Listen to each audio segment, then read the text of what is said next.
Good afternoon. Metaphysical poetry.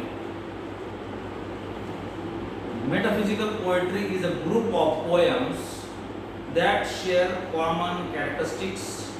They are all highly intellectualized, use rather strange imagery, use frequent paradox, and contain extremely complicated thought.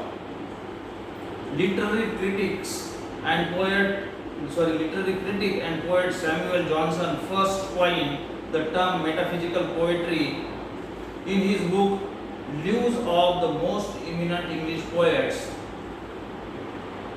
of the period 1179 to 1781. In the book, Johnson wrote about a group of 17th century British poets that included John Donne, George Herbert, Richard Crashaw, Andrew Marvell, Henry Vaughan. He noted how the poets shared many common characteristics, especially ones of wit and elaborate style. While speaking about the same,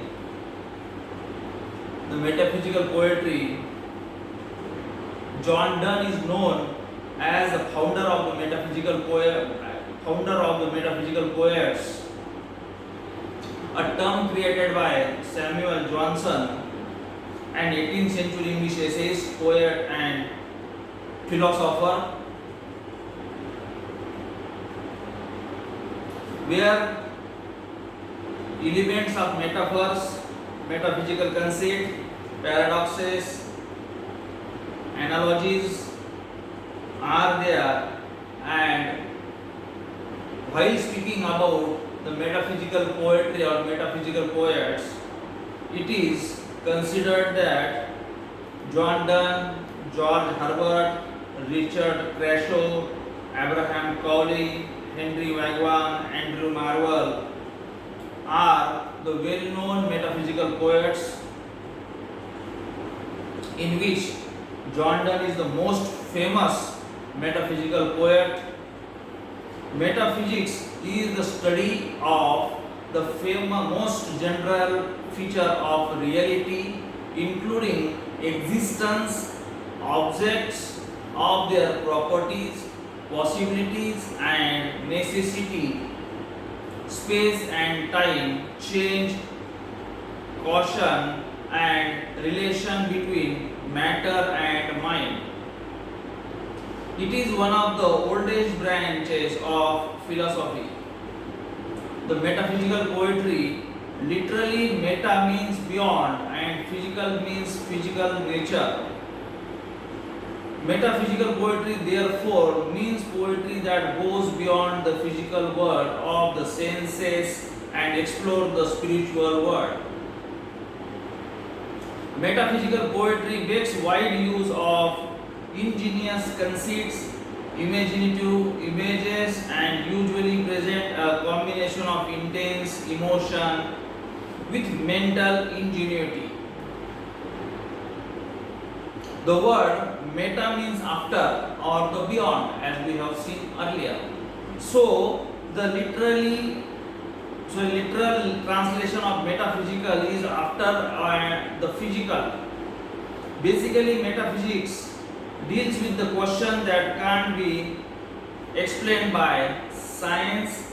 It questions the nature of reality in a philosophical way. Here are some common metaphysical questions. Does God exist? Is there a difference between the way things appear to us and the way they really are?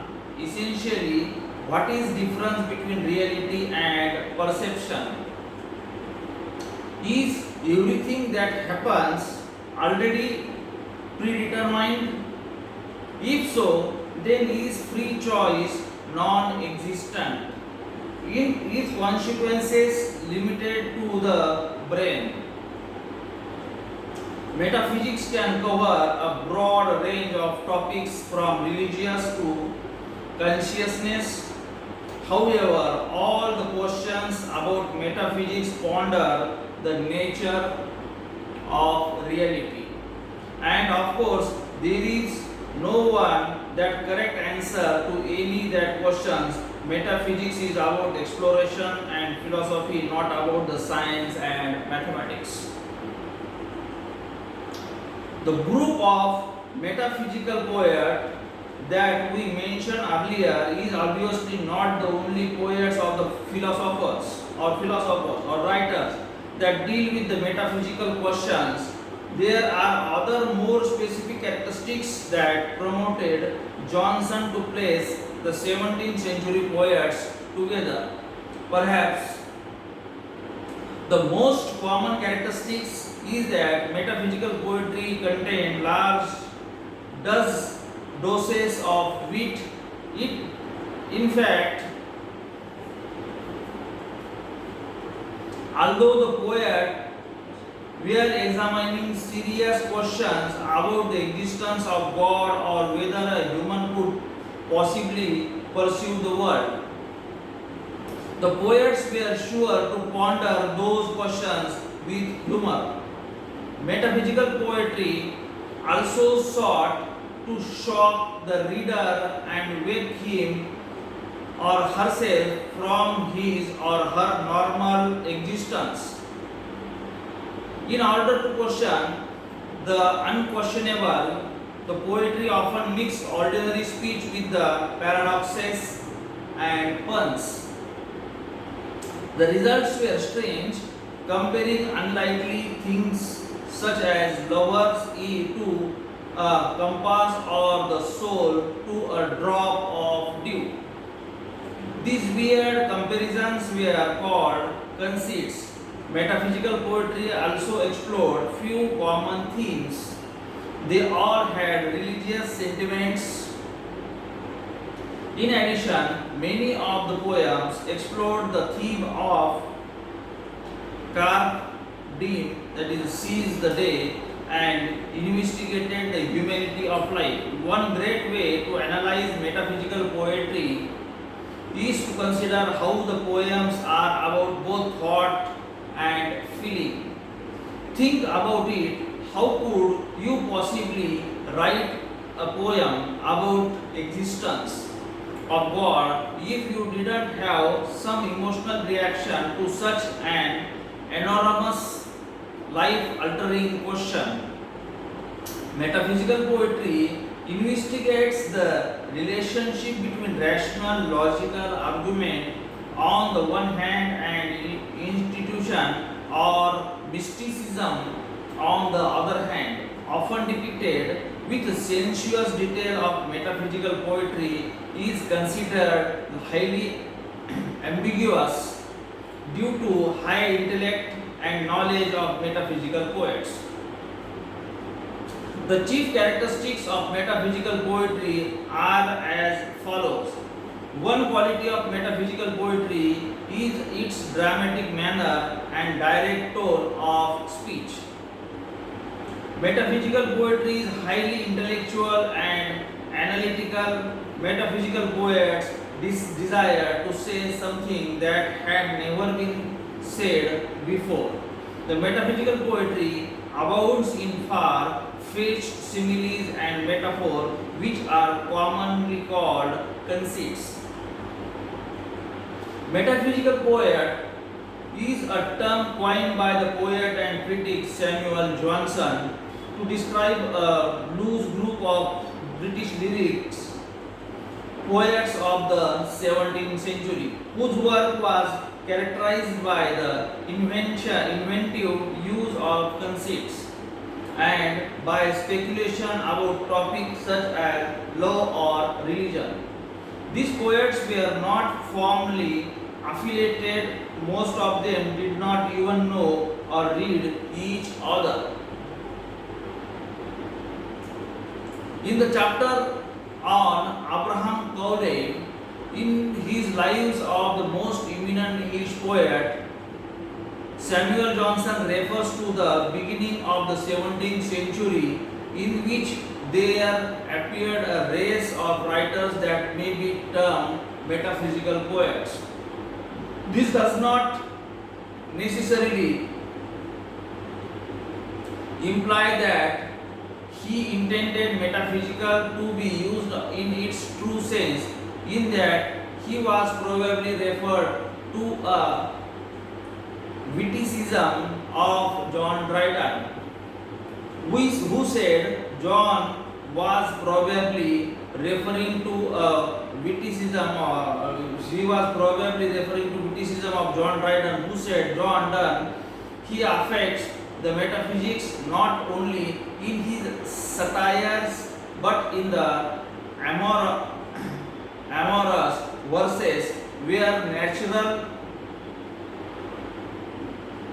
only should reign and perplexes the mind of the fair, sex with the nice speculation of philosophy, when he should engage their hearts and entertain them with the softness of love. In this, Mr. Cowley has copied him to a fault. Probably only writers before Dryden to speak of certain metaphysical schools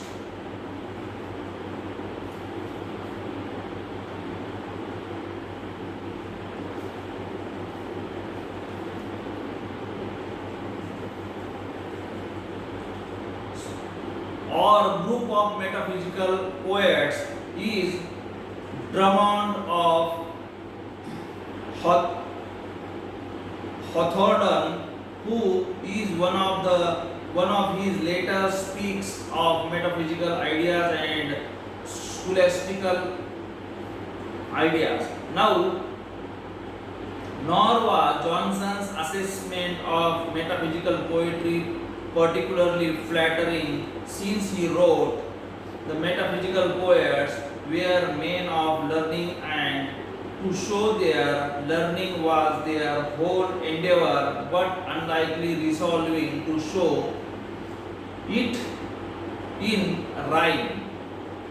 Instead of writing poetry, they only wrote verses, and very often such verses as stood the trial of the finger, better than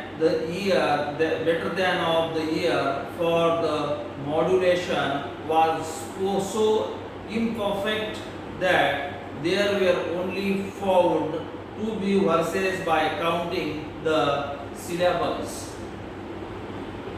The heterogeneous idea are yoked by violence together, nature and art ransacked for illustration, comparison and allusions. Their learning instructs, and their subtly surprises, but the reader commonly think his improvement dearly bought, and thought he sometimes admires is seldom pleased. There is no scholarly consensus regarding which 17th century English poets or poems may be regarded as in the metaphysical genre. Colin Burrow, writing for the Oxford Dictionary of National Biography, describes John Donne, George Herbert, Henry Vaughan, Andrew Marvell, and Richard Crashaw as the central figure of metaphysical poetry. In 1921, Herbert Grierson published Metaphysical Lyrics and Poem of the 17th Century, which collected poems by Donne, Herbert Vaughan, Marvell, and Carey. This is the very short information about the metaphysical poetry, conceit, and metaphysical poets.